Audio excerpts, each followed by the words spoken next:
Blessing na ikaw nagpapakapi kaysa kinakapihan ka.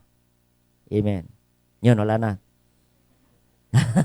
Amen.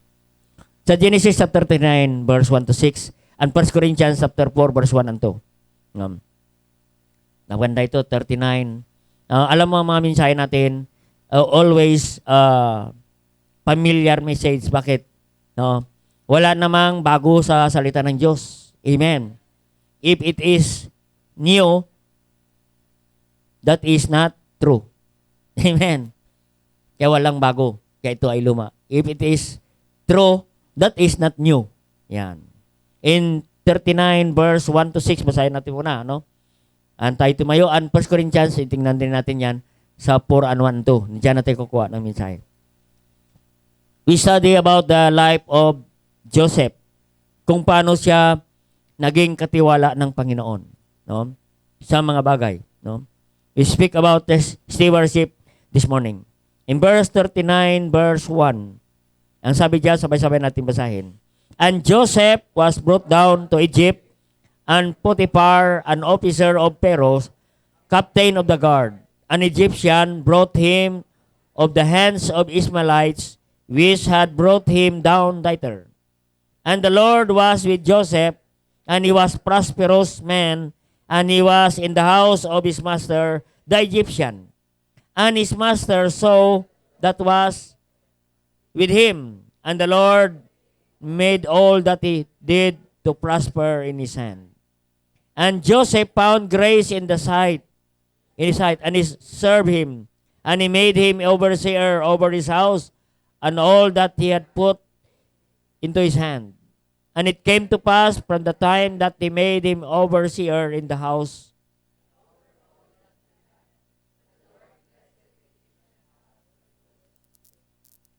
Basic.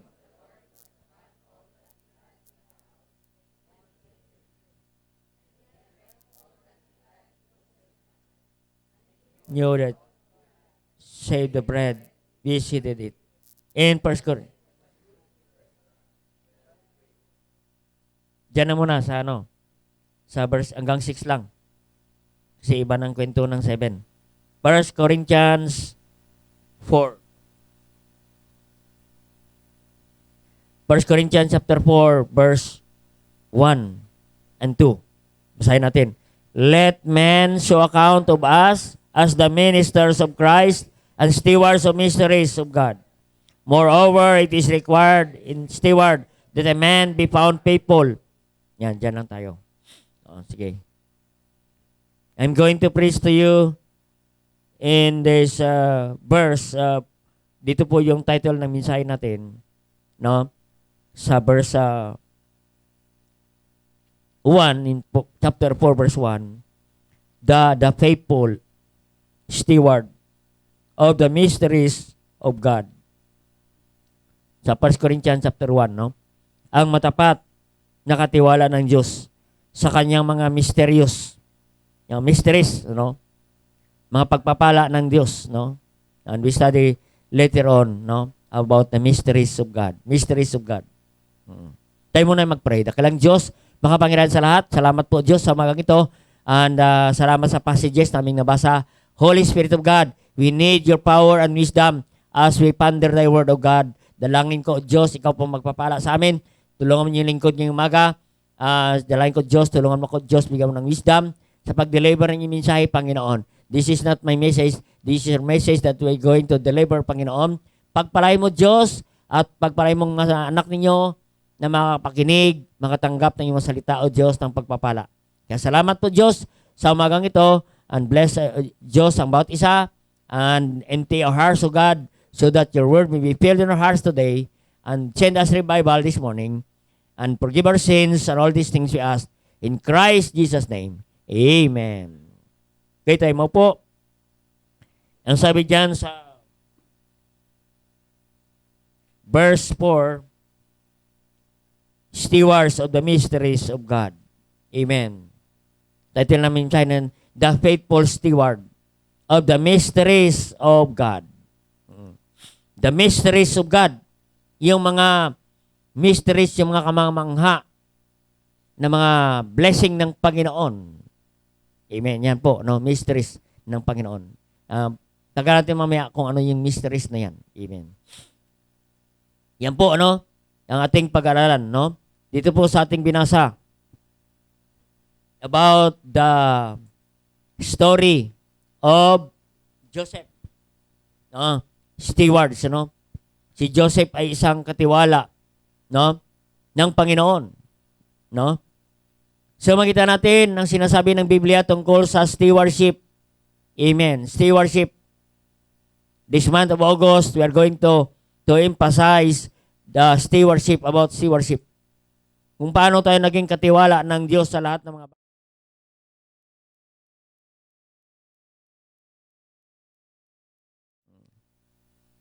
Ano bang ibig sabihin ng stewardship? It is governing sense of caretaker or manager. Amen. Ang Greek word niya na ay oikonomia. Meaning, English meaning means management of the household.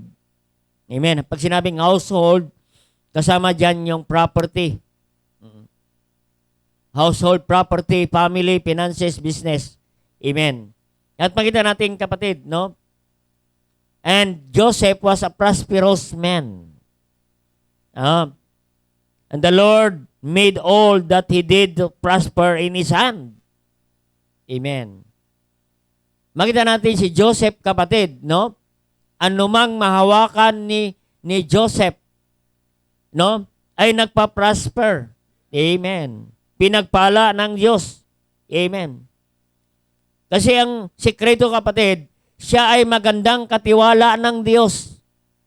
Isa lang po yan na kailangan para tayo prosperous, pagpalain ng Panginoon, no, sa lahat ng bagay, ay tayo ay maging magandang katiwala katulad ni Joseph. Amen. We see in this passage that Joseph is a classic example when it comes to stewardship. Amen. So, makita natin si Joseph kung paano naging katiwala ng Diyos. Amen. No? Paano naging katiwala ng Diyos si Joseph? Makita natin dito sa verse nating binasa. Amen. In verse 2, isa sa katiwala ng Diyos because the Lord was with Joseph. Amen. The Lord was with Joseph. Mahirap naman na pagkatiwalaan mo ang isang tao na walang Diyos. Amen. Kung mayroon ka mang pagkatiwalaan na tao, may Diyos na. Amen. Kumikilala sa Diyos, tunay na Diyos, ito si Joseph. Kaysa yan, kapatid, na siya ay pinagkatiwalaan ng Diyos ng mga mysteries niya, ng Diyos. Bakit? Kasi siya, nandyan ang Panginoon sa kanya. The Lord. Verse 2. The Lord was with Joseph. Amen. The Lord. No. It comes to sinabing Lord, the Lord Jesus Christ. Amen. Kaya yun, mga kapatid, no? Tandaan natin ang kaligtasan ay the same sa kaligtasan ng New Testament nating binasa. Amen. Ang ating Panginoong Kristo pa rin ang tagapagligtas. Amen. No, dapat hindi tayo malito dyan. Amen. Na mayroong nagtuturo na iba ang kaligtasan sa Old Testament, iba naman ang kaligtasan sa New Testament. No? Makita natin, ang tagapagligtas ni Joseph ay tagapagligtas din natin ngayon. The Lord Jesus Christ. Amen. Isa lang ang tagapagligtas, walang iba kundi ang ating Panginoong Hesus. Acts chapter 4 verse 12. Walang ibang pangalan sa silong ng langit na ibinigay ng Diyos sa sukat ikaliligtas ng tao, kundi ang pangalang Hesus ng tagapagligtas. Amen. Siya po ang tagapagligtas ni Joseph. Siya rin ang tagapagligtas natin ngayon. Amen. At ang kaligtasan natin is for by grace are you saved through faith. Amen. Sa biyaya lamang ng Diyos. Kaya sabi niya, nasabi rito natin salita ng Diyos ating binasa. No? Found grace. May biyaya ng Diyos ang kaligtasan. In verse 4, and Joseph found grace in his sight. No? Ang kaligtasan at biyaya ng Diyos. Amen. sa pananampalataya. Amen. Kaya makita natin sa Old Testament, si Kristo pa rin ang tagapagligtas. Sila po ay nanampalataya sa darating na Misaya. Walang iba kundi ang ating Panginoong Kristo. Tayo naman, kapatid, sa New Testament, tayo naman ay naligtas sa Misaya na dumating na. Kaya isa lang ating kaligtasan, pananampalataya. The Old Testament, no, by faith to the coming Savior, Jesus Christ. No. Tayo naman, nanampalataya kay Kristo na dumating na. Ang Old Testament, darating pa lang, pero the same faith, nanampalataya. Kaya nga, for by grace are you saved through faith. Amen. Ngayon, kapatid, no? Hindi good works ang kaligtasan. Amen. Kundi pananampalataya pa rin. Joseph, verse 4, found grace in the sight, and he served him. Amen. Makita natin, ang taong ligtas, hindi po pwede na hindi siya naglilingkod sa Panginoon. Amen. Kung ikaw ay ligtas at hindi ka naglilingkod sa Panginoon, aba, i-check mo ang kaligtasan. Totoo ka ba nagligtas? Kasi sabi ng Biblia, ang Joseph found grace in his sight and he served him. Amen. Naglilingkod talaga yan. Hindi pwede, kapatid, na ikaw ay naligtas at hindi ka maglingkod sa Diyos. Amen. Amen. Praise God. Amen. Kasi kung kaligtasan lang, pinauwi na tayo ng Diyos sa langit. Why we are still alive today? Bakit? We found grace and serve Him. Amen. Maglingkod tayo sa Diyos. Amen. Kaya huwag nating sayangin ang ating mga panahon na habang tayo nabubuhay rito. Why? Because life is short to serve our Savior. Maiksi lang ang panahon na makapaglingkuran natin ang ating Diyos na nagligtas sa atin. Amen? Ay mahirap naman na matay tayo papunta sa langit na hindi man lang natin napaglingkuran ang Diyos. Yan ang nakakalungkot. So makita natin si Joseph, found grace, nakitaan siya ng magandang at biyaya ng Diyos. Amen? Nakitaan siya ni Captain Potiphar in verse 1. Captain Potiphar, no? Ito ay katiwala ni King Pharaoh, no? We believe si Mr. Potiphar ay mayaman din. Amen? Mayaman. No? At nakita niya si Joseph na pwedeng mapagkatiwalaan. And the Bible says, He made him overseer in verse 4. Amen. Siya ay nakilala sa Panginoon, siya ay naglilingkod sa Diyos, at ginawa siyang overseer. Amen. Overseer. Amen. Serve Him. Kaya nga ang mga lingkod ng Diyos, yan din ay pwedeng pagkatiwalaan ng Panginoon. He made him overseer over his house, over his family, household. Amen. Yan po ang overseer. There's the word steward, overseer. The master Potiphar appointed Joseph as an administrator to his household. Think about, amen? Administrator ka ng household ni Captain Potiphar bilang steward. Amen. Alam ba ang steward? Stewardship includes the teaching, discipling, kasama yan. Discipling of the members of the house. Amen.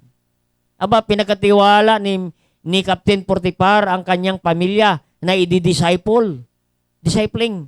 Kasama po yan. If you study the law of slave, the law of slave, nandoon kasama yung pagtuturo, pagdi-disciple ng iyong pamilya.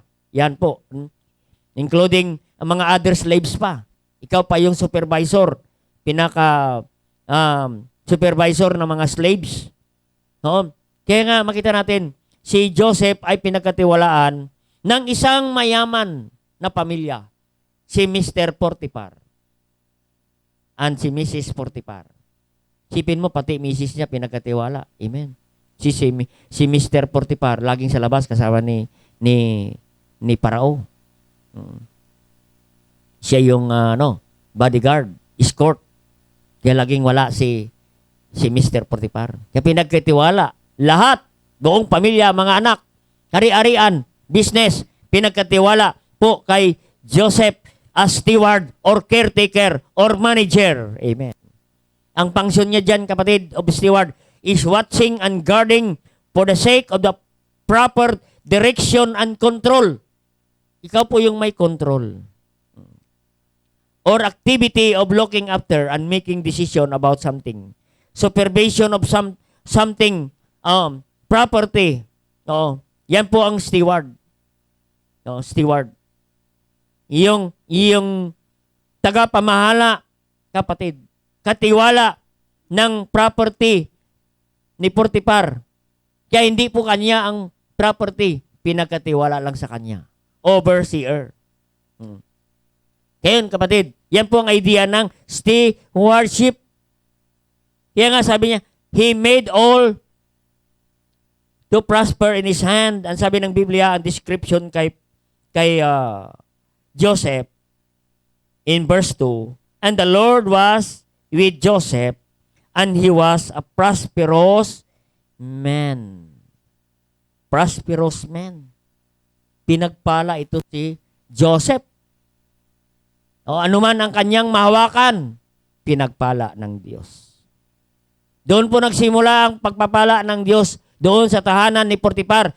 Makita natin kung sunod nating babasahin, kapatid, pagka natin ang nangyari sa bahay, sa tahanan, sa pamilya ni Potiphar, ang the house of the master Egyptian, prosperous, pinagpala. Lahat, kapatid, pinagpala. Kaya kapatid, pag ang Kristiyano ay mapagkatiwalaan, kahit saan mo dalhin, ay siya ay pinagkatiwalaan ng Diyos ng mga pagpapala. Wherever we go, pagpalain ka ng Diyos.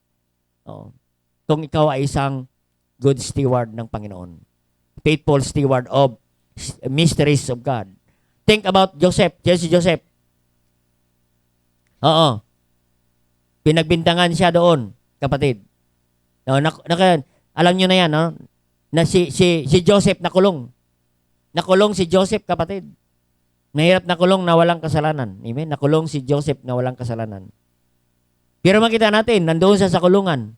Pinagpala ang kulungan. Amen. Siguro ang kulungan ay naging simbahan. The Lord was with him. Amen.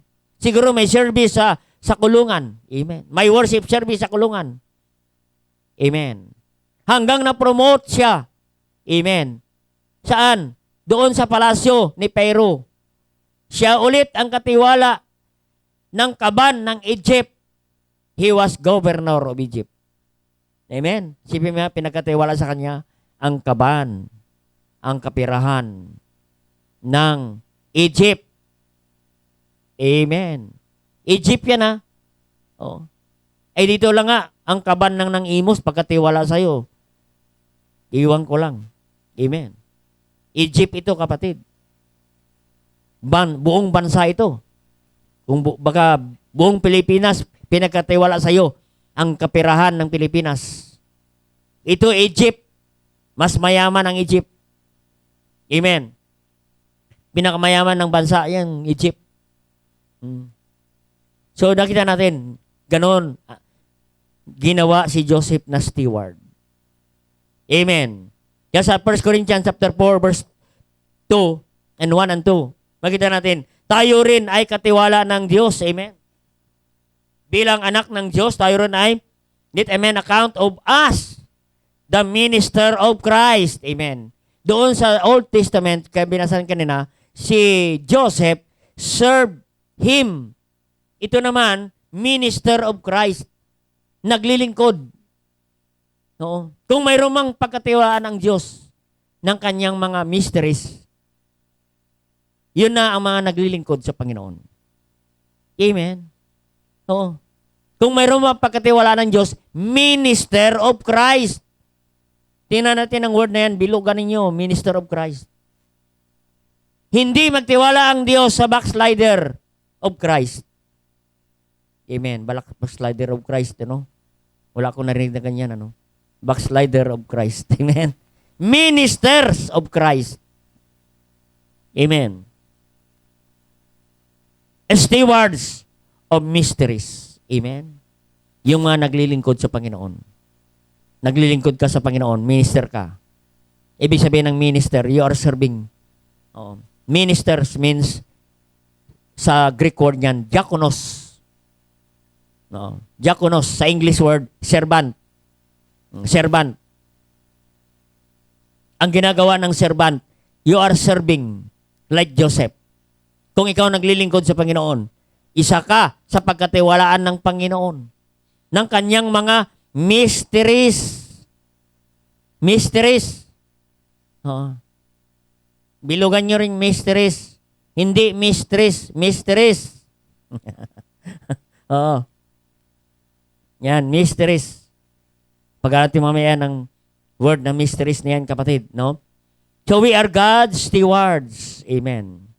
Tayo ay katiwala ng Diyos. Amen.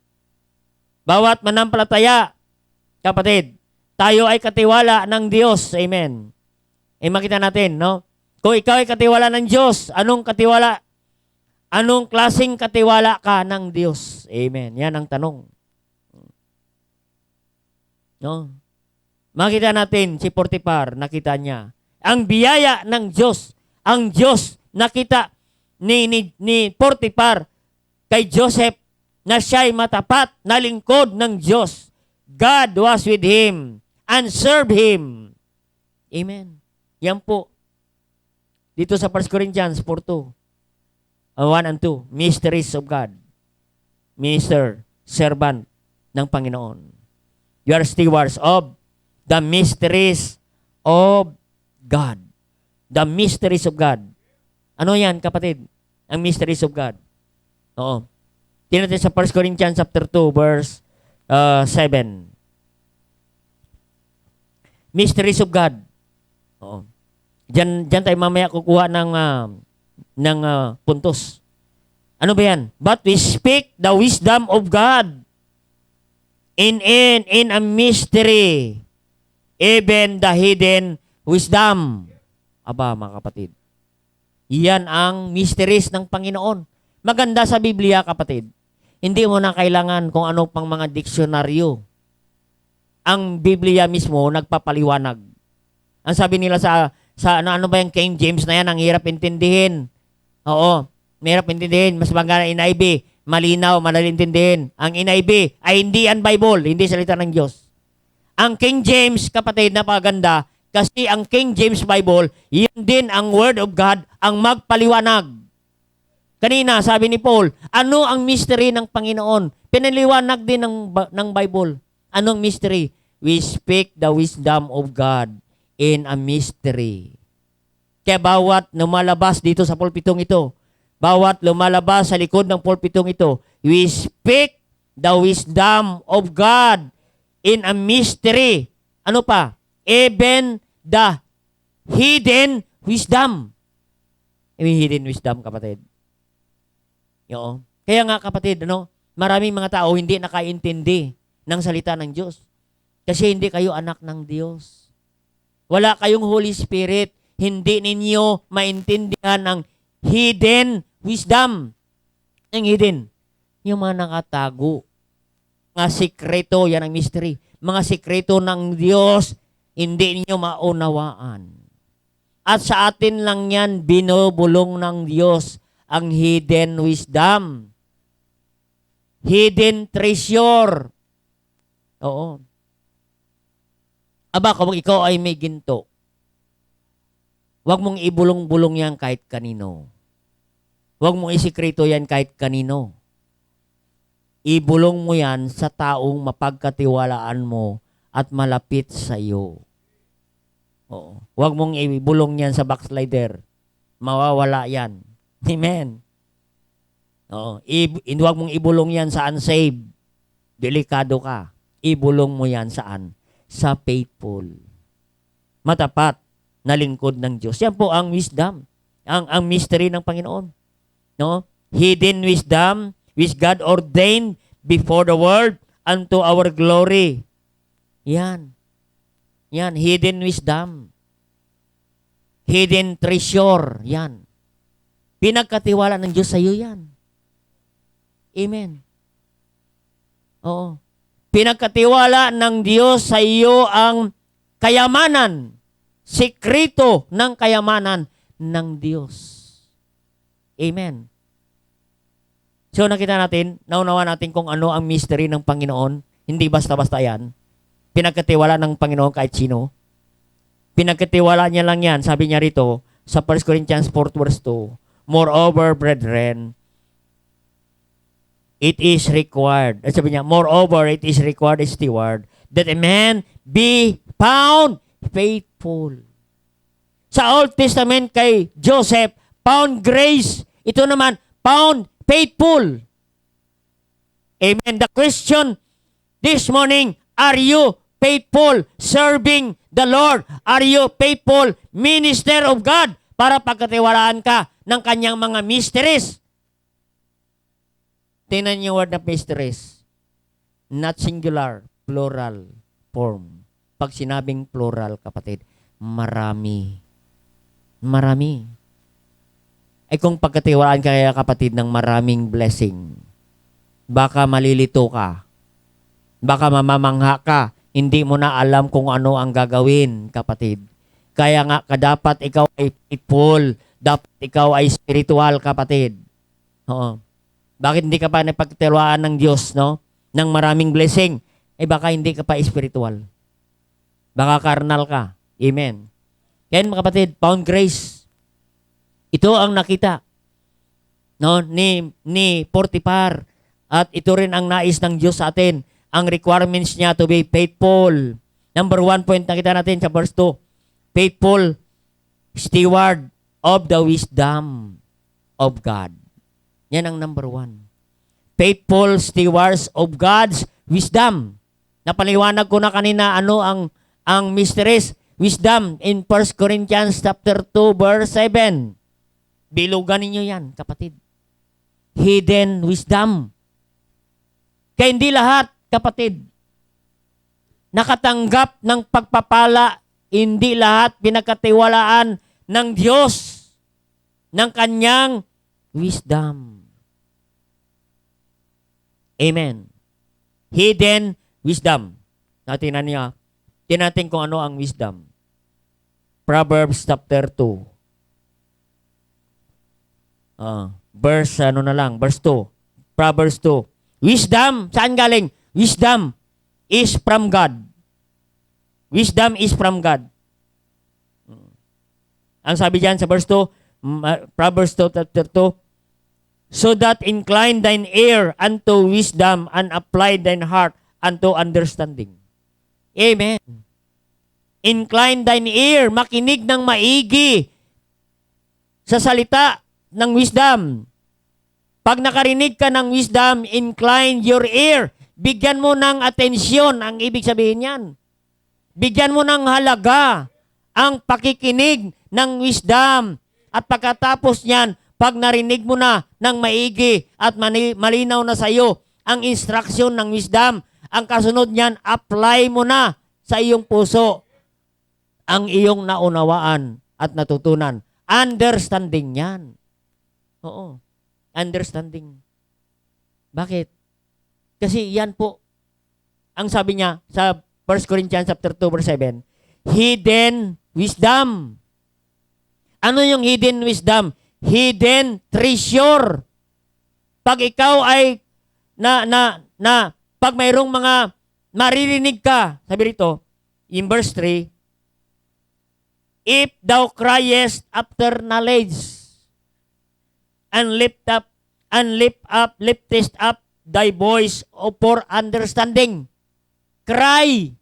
Ano yung word na cry? Means preaching after knowledge, preaching after wisdom, liftest up thy voice of understanding. Aba, kapatid. Oo. Pag mayroong nangangaral, crying, preaching, we crying. We are not talking, we are crying of the wisdom of God. Amen? Crying, yan po ang preaching. Marinig mo ang wisdom ng Diyos. Oh, lift up thy voice. Oo, yung voice talaga marinig mo. Kahit kabilang kalye, narinig ang voice ng wisdom ng Panginoon. Oo. Kaya yan, kapatid. Marinig mo yan. And hanapin mo kung saan maririnig mo sumisigaw ng wisdom, nagpipreaching ng wisdom. Hanapin mo kung saan mo yan maririnig at matagpuan. Amen. Yan. If thou seek, verse 4, seekest is as silver. Amen. Pag naghanap ka ng wisdom ng Diyos, ay katulad yan ng ginto. Amen.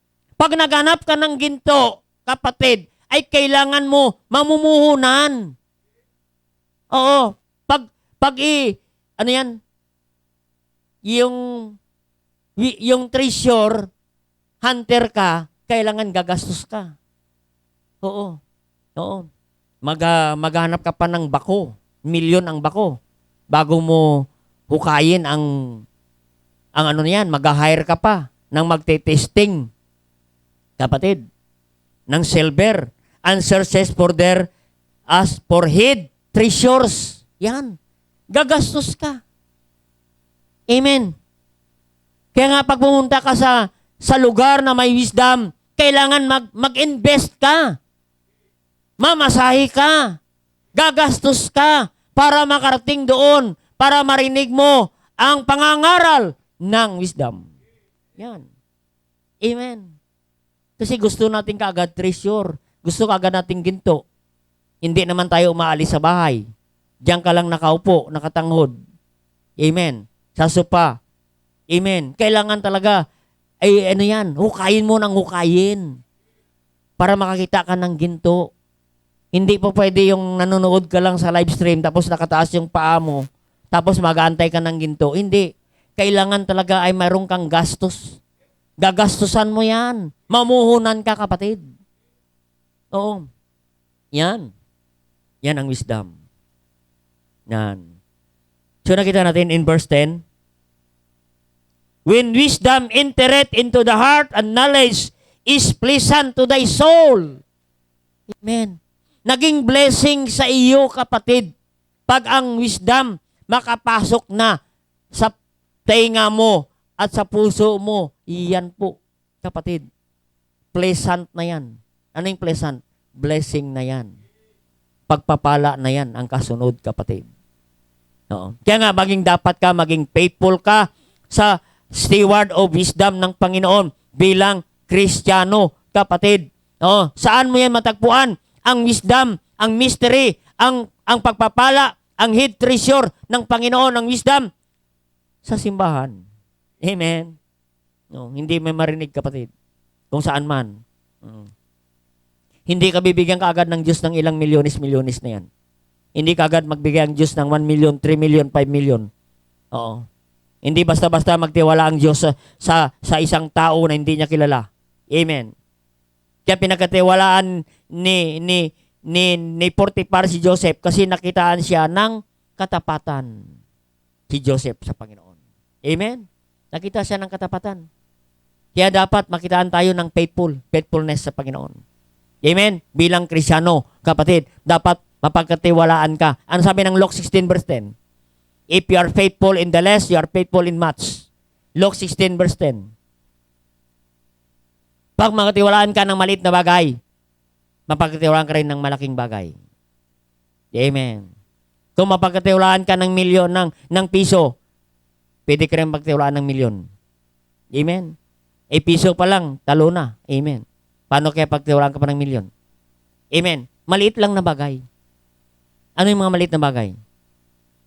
Para maging matapat ka sa faithful ka sa stewards ng Panginoon. Saan mo yung matagpuan ang wisdom ng Panginoon? Sa simbahan.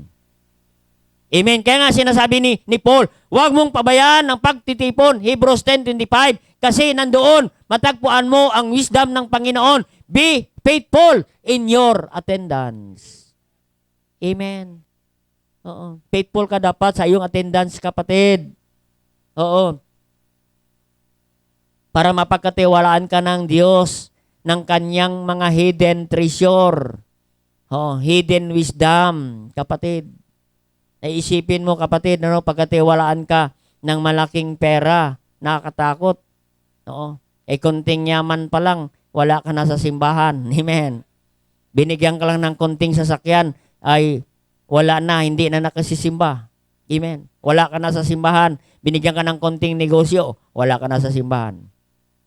Ang dapat, kapatid, maging matapat ka sa maliit na bagay dahil bibigyan ka ng Diyos ng hidden wisdom. Be faithful in your attendance every Sunday. Yan ang requirements ng Diyos. It is required for a man be found faithful. Faithful ka. Amen. Faithful ka dapat. Saan mo yan marinig? Saan ka maging faithful? Sa kanyang simbahan. Kasi nandoon mo marinig, matagpuan ang God's wisdom, hidden treasure of God. Amen. Kailangan mag-invest ka. Amen. Mag-sacrifice ka. In Proverbs 1:20. Tingnan mo, Proverbs 1:20. Saan natin marinig ang wisdom? Wisdom cried without. She uttered his voice in the streets. She cried in the chief place of concourse. In the opening of the gates, the city uttered her words, saying,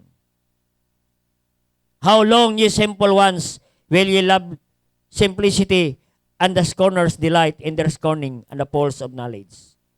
Amen. Makita natin, kapatid, no? Ang sabi ng salita ng Diyos. No? Pakinggan mo doon sa lugar na kung saan marinig mo ang wisdom ng Panginoon. Oh, nakiusap si Solomon sa atin. Sabi niya, how long, gaano katagal ang hintay ko? Simplicity, you love simplicity. Ano yon? Kung sa Tagalog, yung simplicity, kamangmangan. Hanggang kailan ka maging mangmang, sabi ni Solomon. Ay narito na ang kaalaman. Ayaw mong tanggapin. Turn at you may reproof, behold, I will pour out my spirit unto you. Sabi niya, ibigay ko na ang aking espiritu. I will make known my words unto you. Ipaalam ko na sa iyo ang mga sikreto ko. Kung paano ka pagpalain ng Diyos. Yan. I will make known my words unto you. Sipin mo yan, bulong-bulungan ka lang. Ito ang sikreto ng pagpapala. Dito yan. Ito yan. Itong gagawin mo. Itong gagawin mo. Itong gagawin mo. Yung mga anak ko, pag makasama ko sa sakyan, itong gagawin mo, itong gagawin mo. Pagpalain ka. Pag ito ang ginawa mo, pagpalain ka. Pagyamanin ka ng Diyos. Kunin mo ang espiritu ng Diyos. Yan. Yan. And no man regarded. Ang sabi niya, but ye have sought not my counsel, and none of my reproof. Amen. Pag pinabayaan mo ang pag hindi ka makinig ng wisdom, sabi niya, pagdating ng oras, pag hindi ka makarinig, ayaw mo na makinig ng salita ng Diyos, turn you at my reproof. Oo. Sabi rito, verse 24, I have called, ye refused. I have stretched my hand, no man regarded. Amen. Sabi niya, pag ikaw ay mag-refuse, hindi mo tanggapin ang aking mga wisdom, ano mangyari sa'yo? Verse 26, I will laugh at your calamity. I will mock in your fair comet. Tatawanan kita pagdating ng pagsubok, pagdating ng problema. Hindi na kita papansinin. I will mock when your fear comet. Kahit natatakot ka pa, bahala ka sa buhay mo. When the fear comet, sabi rito, as desolation, darating ang kapahamakan, darating ang masira ang buhay mo. Comet as whirlwind, when distress and anguish comet upon you, they shall call upon me, I will not answer. Yan nakakalungkot, kapatid. Pag tinanggihan mo ang wisdom ng Panginoon, tumawag ka, hindi ka na makarinig ng kasagutan ng Panginoon. Ye seek me early, but they shall not find me. Hindi mo na matagpuan ng Panginoon. Wala ka ng blessing sa Panginoon. Amen? Kaya dapat, kapatid, saan natin matinig ang wisdom ng Panginoon? Dapat maging faithful ka sa attendance para makinig natin ang wisdom ng Diyos, kapatid. Hindi lang dapat attend ka ng Sunday morning. Sunday morning, you hear wisdom. Sunday evening, you hear wisdom. And Wednesday prayer meeting, you hear wisdom. Kapatid, yan po. Yan ang nais ng Panginoon. No? Kaya minsan nagpipray ka. Oo. Bigyan mo ko, Panginoon, ng ganito. Bigyan mo ko, Panginoon, ng blessing. Malaki, Panginoon, bigyan mo ko ng blessing. Ay, hindi ka naman umattend sa service. Hindi ka naman umattend sa prayer meeting. Tapos hingi ka ng blessing sa Panginoon. Amen? Pasulpot-sulpot ka sa pananambahan. Pabaya ka sa pananambahan. Ang sabi ng Hebrews 10:25, not forsaking the assembling of ourselves together. Assembling ourselves together as manner of some is. Mga pag-uugali ng iba. Napasulpot-sulpot. Huwag mo nang gayahin. Amen. Lubog litaw sa simbahan, kapatid. Nagsisimba lang, kapatid, kung maisip niya magsimba. Pag may sumpong, hindi na sisimba. Bigla na lang nagkakasakit pag may sumpong. May Sunday sickness. Subukan mo, kapatid, maging faithful ka. Subukan mo lang, mag-faithful ka sa iyong attendance. Attendance lang, kapatid. Ay, hindi mo na kaya mag-faithful. Ay, nag-iantay ka pa ng milyones para sa Panginoon. Panginoon, bigyan mo ko ng milyones. Eh, hindi ka naman faithful, kapatid. Minsan-minsan ka lang nagsisimba. Eh, bibigyan ka ng milyon. Matatakot ang Diyos sa'yo. Amen. No. Kahit sino naman hindi nagsisimba, bigyan mo ng milyon, iwan ko lang. Amen. Yung nagsisimba nga, wala ka pang tiwala. Yung nagsisimba na, matapat na, wala ka pang tiwala. Ay, lalo nang hindi nagsisimba. Amen. Bigyan mo yan ng blessing, kapatid. Subukan lang natin, kapatid. No. Merong kausap, sabi niya, Pastor, pwede ba mag-transfer dyan sa inyo? Sabi ko, sige, subukan mo. Subukan mo umattend ng Sunday morning. Subukan mo attend ng Sunday evening. Subukan mo attend ng prayer meeting. Subukan mo lang yan, kapatid. Oo. Subukan mo ng 1 taon. Yan, subukan mo. Yan, maging faithful ka na stewards of the mysteries of God. The faithful of the wisdom, of God's wisdom. Amen. Oo. Ay, makita natin paano kay pagkatiwala ng Diyos ng wisdom ng Panginoon ng kanyang mga hidden treasure. Ay, oras pa lang, dinadaya mo na. Dumarating ka sa church, laging late pa. Amen. Tapos, nag-aantay ka pa, nagtatampo ka pa kung walang answer prayer. Nagtatampo ka pa sa Diyos. Amen. Ang nakakalungkot, Sunday school teacher ka pa, choir member ka pa, usher ka pa, late ka pa, tapos nagtuturo ka pa. Amen. Kaya hindi blessing, kapatid. Pag late ka na, huwag ka na magturo. Pag late ka na, huwag ka na umawit sa choir. Umupo ka na at makinig para makuha mo ulit ang wisdom ng Panginoon. Amen. Yan po ang nais ng Panginoon sa atin. Be faithful in your attendance. Be faithful in your activity. Maging active ka sa simbahan. Amen. Ano ang sabi ng active na Kristiyano? Every activity ay nasa simbahan ka. Amen. Hindi lang worship service. May mga activity tayo. May mga fellowship. May ladies fellowship. Kung ano-ano na lang ginagawa nating mga klaseng pangalan ng fellowship. Adult men fellowship. Young men fellowship. May junior fellowship. May senior fellowship. May young ladies fellowship. Maating ka ba dyan? Active ka ba dyan? Soul winning, kapatid. Hindi yan fellowship ang soul winning. Kasi parang soul winning, Pastor, wala bang tinapay? Sabi ko, soul winning yan, hindi fellowship. Walang tinapay. Naghahanap pa ng pansit. Soul winning. Ginawang soul winning fellowship. Amen. Kasi, Pastor, gutom kasi kami. Maraming kaluluwa. Ba, maganda. Maganda, amen. Bibilan na lang natin ng pansit. Kasi, maraming kaluluwa. Amen. At least nakabawi tayo kay kapatid. Maging active tayo, kapatid. Hindi lang tayo attender. Don't be satisfied na ikaw umaattend lang ng simbahan. Dapat may ministry ka na, kapatid. Dapat nandyan ka sa bawat activity ng simbahan, bawat gawain ng Panginoon, kapatid, ay nandyan ka. Huwag yung mayroon kang sariling schedule, may sariling kang activity, at sinasabayan mo ang activity ng simbahan. Maging active ka dapat. Amen?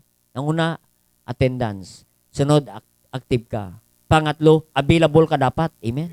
Oo. Ang sabi ng 1 Timothy 2:20, available ka to meet for master's use. Amen? Maging handa ka na gamitin ng Diyos. Amen? Anytime, available ka pagdating sa gawain ng Diyos. Amen? Available ka. Kasi maraming Kristiyano, maraming dahilan. Hindi available. Oo. Pagdating ng NBYC, maraming dahilan. Pagtapos NBYC, wala na. Amen. Hindi available. Amen. Kasalamat sa mga young people, naging available kayo sa NBYC. Kasi once a year lang yan. Hindi naman na araw-araw ang NBYC. Amen. Available tayo sa lahat ng bagay. Sa lahat ng gawain ng Panginoon. Nakahanda ka. Oo. Maging faithful ka sa activity, sa attendance, maging available ka. Huwag laging may excuse. Unfaithful, always have excuse. Pag unfaithful ka, laging excuse. Oo. Tingnan sa Luke 14. Luke 14 verse 19. Doon ang mga excuses. Amen. Oo. Pasadahan nyo na lang yan. Oo. Luke 14. Anong sabi ng verse 18? Oo. Ang sabi doon ng isang excuses. Oo. Sabi niya, bibili ako ng lupa, titingnan ko muna. Amen. Verse 18. Bibili muna ako ng lupa. Siguro may field trip araw ng Sunday. May kliyente ako sa, ang tawag niyan? Sa broker. Broker siya. Kaya titingnan muna namin yung lupa na nabili namin. Oo. Yun, tiningnan. Tiningnan nila, kapatid, araw ng Sunday. Doon pala sa bukana ng volcano. Doon magpatayo ng bahay. Pag sumabog yung volcano, sama ang bahay. Titingnan niya, nabili niya na, titingnan mo na. Hindi niya alam na sa bukana pala ng volcano yun. Amen. Excuses in verse 19. Diba, bibili naman ng baka. May buy and sale. Magbabay and sale. Bibili ako muna. Magbabay and sale muna ako. May business. Araw ng Sunday. Hindi available sa simbahan. Nag-excuse na naman, kapatid. Oo. Excuse. May buy and sale, may business pag araw ng Sunday. Pag Sunday, kapatid, huwag ka na mag-business. Kaya ng Diyos ibalik ang blessing from Monday to Saturday. Pagpalain ka ng Diyos. Pag Sunday, magbukas ka, kapatid, babawiin niya ng Diyos. Yung mula Lunes hanggang Sabado, mawala yan, kapatid. Maraming naniningil ang Diyos. Marami siyang taga-singil. Utusan niya lang si Satanas, mawala na ang iyong blessing na kinita mo mula Monday hanggang Saturday. Isang idlap lang yan, kapatid. Oo. Yung piranggot mong kikitain sa Sunday, nawala na. Lunes pa lang, wala na. Oo. Hindi mo na kayang habulin. Amen? Kaya verse 20, madalas din ito, kapatid, na nangyayari. Verse 20, tingnan sa verse 20. Bagong kasal. Yan. Married. I have married a wife. Amen. Aba. Blessing yung kapatid na ikaw ay mayroong wedding. Amen. Dapat lang magpakasal. No, married a wife. Amen. Siyempre nagsama sila. Therefore, I cannot come. Amen. Yan. Yung mga kinakasal. Kaya hindi nagkakasal ang pastor ng araw ng Sabado. Bakit? Sigurado, linggo, wala ang ikakasal. Sigurado, ang masumama doon, hindi rin maka-attend kasi sumama sila. Naghahanda ng misa, ng anuman. Yung iba pa, kumain, busog, hindi na makarating. Araw ng Sunday. Kaya I cannot come. Hindi nakarating. Amen? Ang mag-asawa. Tapos mamaya, may ilang buwan, buntis na, naglilihi. Pastor, hindi kami makasimba mo na, naglilihi si Mrs. Nagpe-pray naman tayo, pray for safe pregnancy, pre-delivery. Yan. Yan nangyari, kapatid. Nanganak na si Mrs. Hindi pa natin alam, nagpipray pa tayo. Amen? Oo. Pastor, hindi mo ka natin, laki-laki mo ng baby. Nang lumaki na, yon, hindi naman nakasimba. Hanggang nalaman natin, pangalawa na naman, may pangalawa na. Hindi na excuses, kapatid. Laging na lang may excuses. Oo. Lumaki si baby, may sakit si baby, laging may sakit si baby. Hindi na makasimba, kapatid. Pati si baby, nadama, hindi nakasimba. Amen. Ano mangyari sa ating kapatid? Pagkatiwalaan pa kaya tayo ng Diyos diyan. Hindi ka na nga faithful sa oras, sa activity, sa attendance, sa hindi ka available, sa anumang bagay, kapatid. Hindi dapat. Amen? Maging faithful tayo saan? The mysteries of God. The mysteries of God. Faithful in God's wisdom. Amen? Number 2 na. Dalawa lang ang sapat natin. Tatlo ito, pero dalawa lang bibigay ko. Sapat na ikaw pagkatiwalaan ng Panginoon. Ngayon, ano pa? Ang sabi ng bisalita ng Diyos, 1 Corinthians 4:2. A man sa 1 Corinthians, let a man account of us. Kaya accountable tayo sa Panginoon. No? Mga magbagay na pinagkatiwalaan ng Diyos sa atin. We are stewards of the mysteries of God. Ano yung mysteries ng Panginoon? Yan yung wisdom kanina. Pangalawa, no? We are the mysteries of God, of God's wealth. Wealth. Amen. Makita natin kanina, wealth yan. Pag nakuha mo ang wisdom ng Panginoon, ang kasunod niyan, kapatid, pagkatiwalaan ka ng wealth. Deuteronomy 8:18. Deuteronomy 8:18. Bibigyan ka ng Diyos ng wisdom para magkaroon ka ng wealth. Pagkatiwalaan ka ulit ng Diyos ng wealth. It is God who give power to get wealth. Yan. Sabi niya, thou shalt remember the Lord thy God.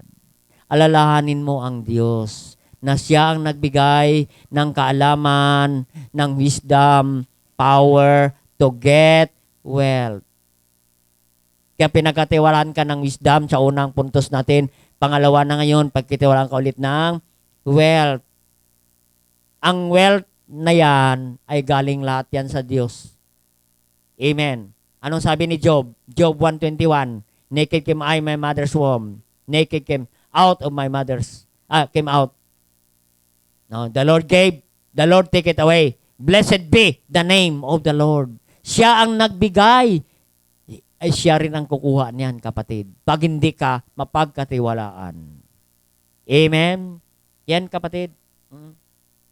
Ang sabi diyan, treasure, wealth. It is God who gave us wealth. Pinagkatiwala ng Diyos yan sa atin. Ano mang kayamanan, kapatid. Pag hindi ka mapagkatiwalaan, pwedeng kunin ng Diyos yan. Kahit segundos, mawala yan, kapatid. Kahit ilang taon mo yan pinaghirapan, mawawala yan, kapatid. Pag hindi ka katiwala ng Diyos. Amen. No? Di ba last week naglindol? Ilan ang magandang building, mga bahay. Ilang taon daw niya ilang taon niya pinaghirapan sa ibang bansa. In few seconds, nawala. Pati kotse, tricycle, doon nadurog. Segundos lang. Oo. Kaya kapatid, lahat yan, wisdom. Hidden treasure of God in Proverbs, kanina binasa natin. Proverbs 2. If seekest thy silver, in Proverbs 2. Noon, tingnan natin treasure yan, kapatid. Pag may wisdom ka, may treasure. Oo. Proverbs 2 verse saan ba yan kanina?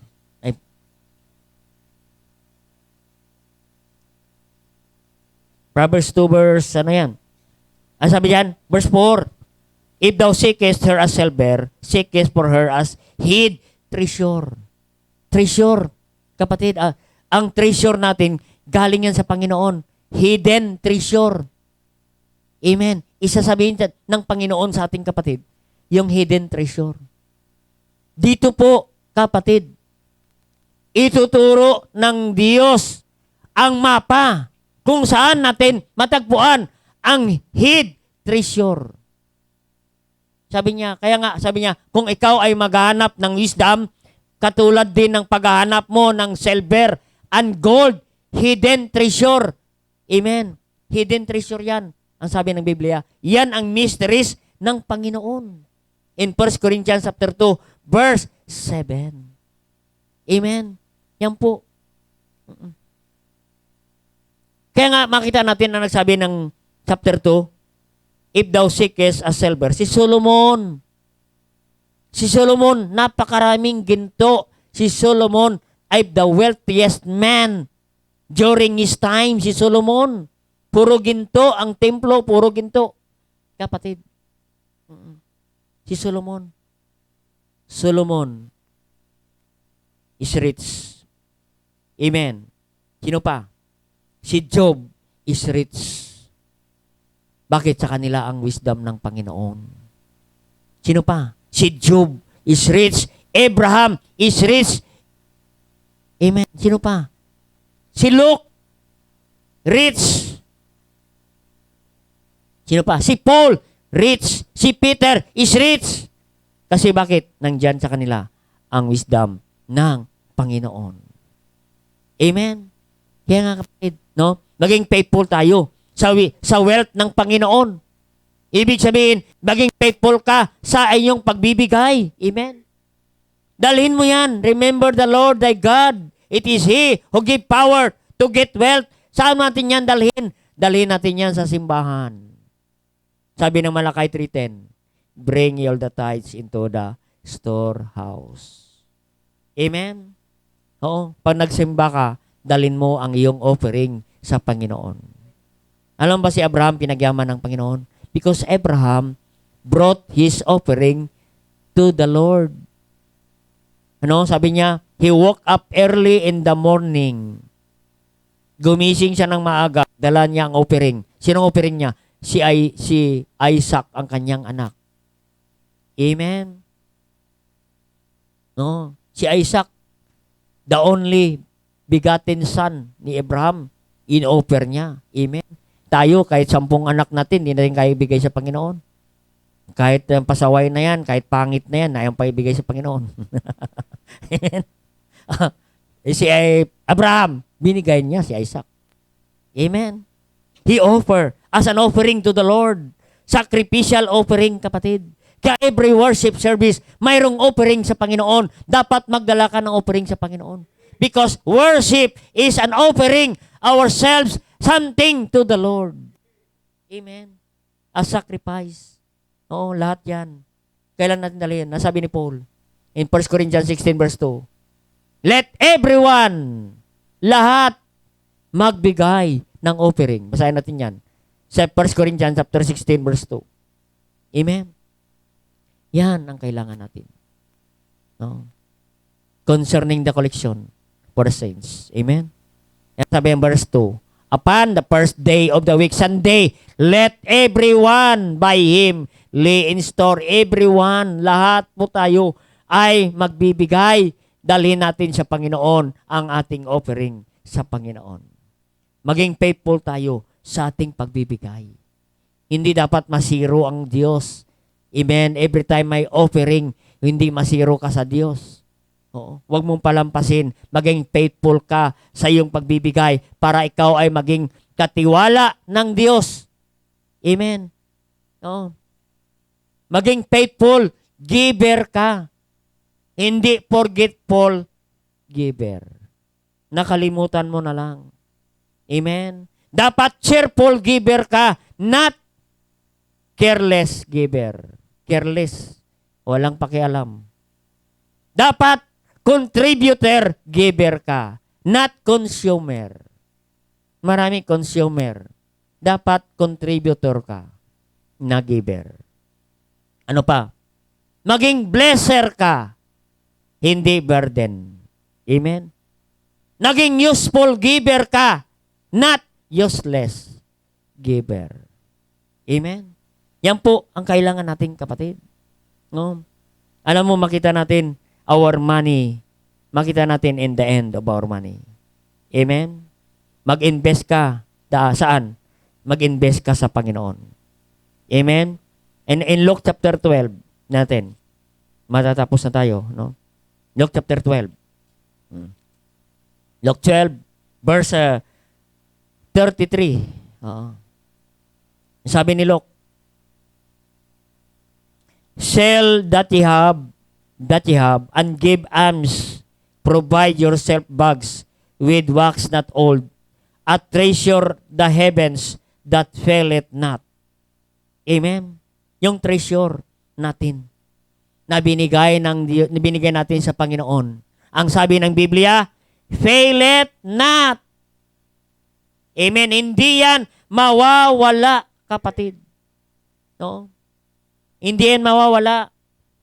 No? Kaya sinabihan ni Lucas,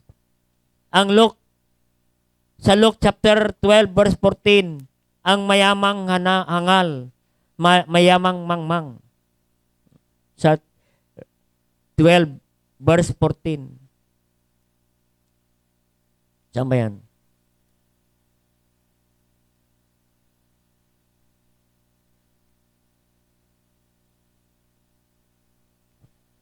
Meron dyan na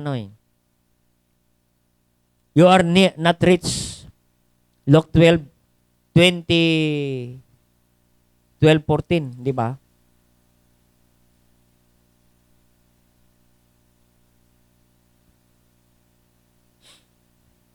Iba yung paglagay ko, no? Ang nakalagay doon, sabi niya, so is he that layeth up treasure for himself, is not rich toward God. 21. 21. Yan, 21.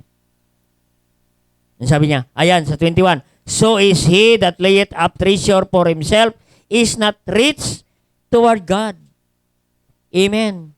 Kung nag-iipon ka, nagsisavings ka dito sa lupa lang, hindi ikaw ang mayaman sa tingin ng Diyos. Ang mayaman, kapatid, yung nagsisavings para sa eternity, sa Panginoon, sa gawain ng Panginoon. Amen? Doon ka mag-invest, kapatid. No? Maraming investment, kapatid.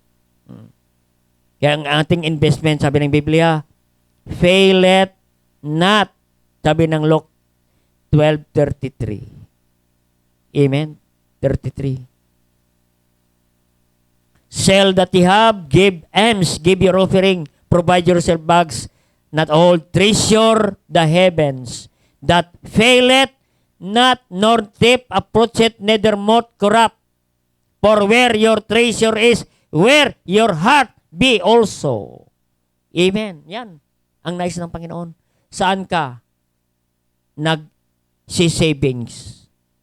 Ang savings natin sa bangko, pwedeng mawawala. Yung investment natin dito sa lupa, pwedeng mawala. Makita natin yung naglindol natin sa television, sa pala sa Facebook, ang malaking bahay. Building na ang bahay, kapatid. Many years daw yan na kanyang pinag-savings para maitayo ang building na yan, may sasakyan sa ilalim, kapatid. At bumagsak ng lindol last week ba yun? Seconds lang, kapatid. Many years na kanyang inipon na baliwala, kapatid. No? Narinig mo kanyang iyak, ano? Habang bumabagsak ang bahay na yan. Bakit? Kasi mawawala, sabi ng Biblia. Ang investment mo, pwedeng mawala. Anytime, in split second, kapatid, pwede mawala, kapatid. No? Narinig ko sa preaching ni Brother Jonathan last Wednesday. Oo. Na yung nagsusoul winning sila ay naka siya ng driver, no? May-ari pala ng sasakyan yan. Amen. Maraming jeep, maraming apartment, 10 apartment, kapatid, may upapahan. Mayabang. Amen. Gusto niya saan si Brother Jonathan na nagsusoul winning. No? Gawa niya si Brother Jonathan. Tabi-tabi kayo dyan. Oh. Hindi naabot siyang taon. Nasunog apartment. Nawala ang mga jeep niya. Ngayon, barong-barong na lang siya ngayon. Bakit? Pwedeng mawala yan, kapatid. No. Yung na-invest mo dito sa lupa, pwedeng mawala yan. In split seconds, kapatid. Nasunog ang apartment, kapatid. Our treasure na binigay natin sa Diyos, yan ay savings natin sa langit, kapatid. Kaya ang sabi ng Biblia, your treasure in heaven faileth not.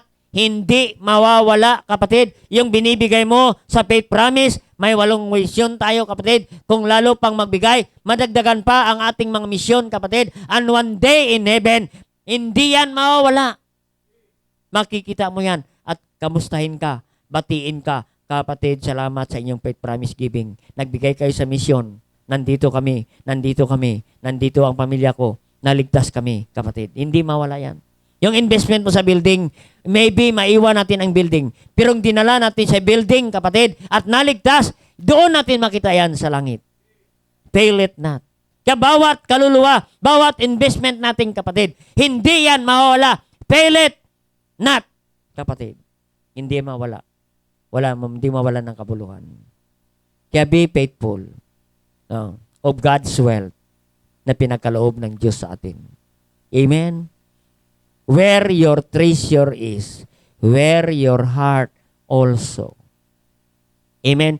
Kung dito ka nag-invest sa gawain ng Panginoon, maging faithful ka palagi sa attendance. Bakit? Nandito ang treasure mo eh. Di ba sabi ng Biblia, where your treasure is, there where your heart also. Kung dito mo ang treasure ibinigay, nandito ka lagi sa simbahan kasi nandito ang puso mo. Amen. Kaya wala ka sa simbahan kasi ang treasure mo nasa labas. Oo. Nandoon sa business mo, ano man yan, kapatid.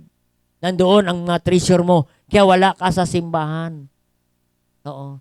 Ay, hindi atin yan, pinagkatiwalaan ng Diyos yan. Pwede kunin ng Diyos yan anytime. Kaya be faithful in God's wealth. Be faithful in God's wisdom. Faithful stewards of the mysteries of God. The mysteries of God is what? Wisdom. Wealth. Amen. Pwede ba tayo mapagkatiwalaan ng Panginoon? Amen? Be faithful lang. Sa lahat nating narinig nyo kanina. I-apply mo lang yan, kapatid. Pagpalain ka ng Diyos. Pag ikaw pinagpala, sigurado, maambunan kami. Amen? Kahit talsik-talsik lang, kapatid, mag-enjoy na kami sa blessing. Amen? Yan ang katuwaan nating kapatid. Ng isang kapatid, pinagpala ng Diyos, spiritual. Seek ye first the kingdom of God. Ano yan? Spiritual ka muna. Bago yung mga material and financial. Kasi pag financial at material ang unahin, baka malula ka. Hindi mo alam kung anong gagawin. Kailangan, spiritual ka muna. Para the more na ikaw pinagpala ng Diyos sa material, financial, the more na ikaw ay spiritual, lagi ka sa simbahan because where your treasure is, where your heart also. Kaya be faithful, steward of the mysteries of God. Tayo pong nanalangin. Dakilang Diyos, thank you God for a great message this morning.